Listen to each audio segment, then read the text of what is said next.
ভেবে কিছু হবে না মোড়ল। যে মন্ত্র আমরা নিয়েছি তা পিছু হটবার কোনো উপায় নেই। সামনে এখন আমাদের এগোতেই হবে।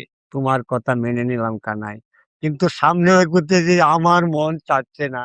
যাদেরকে আজ আমরা মারতে চলেছি তারা যে আমাদের এই গায়েরই মানুষ। আজ যাদের ঘর ভাঙতে চলেছি, দুদিন আগে তো তাদের ঘর আমরাই তুলে দিয়েছি।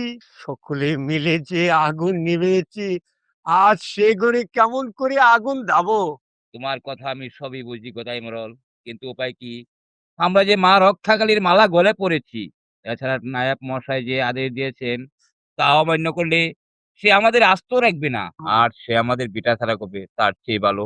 চলো আমরা যে কাজে এসেছি সেই কাজ করে গিয়ে জয় মা রক্ষাকারী করে চলো। দাঁড়াও, কি লাভ ওই মুসলমানদের মেরে? তার চেয়ে চলো আমরা ঘরে ফিরে যাই। না না না, আমরা ফিরবো না। দাঁড়াও, শিমুলতলির মুসলমানদের যদি মারতে হয় তাহলে প্রথমে আমাকে মারো। আমার রক্তে পা ভিজি, তারপর ওদেরকে মারতে যাও। এই কি বলছেন? কি বুঝেছেন?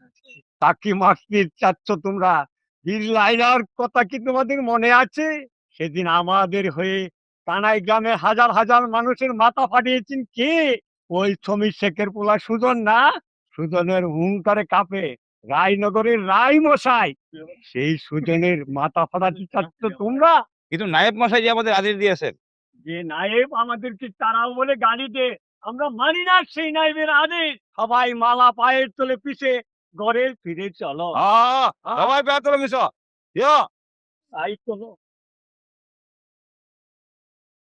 শোনো ভাই সকলরা, আজ থেকে হিন্দু মুসলমান সবাই ভাই ভাই। হিন্দু মুসলমানের জয় হিন্দু সবাই মুসলমানের একসাথে হই। জয়। মুসলমানের জয় জয়। জয়।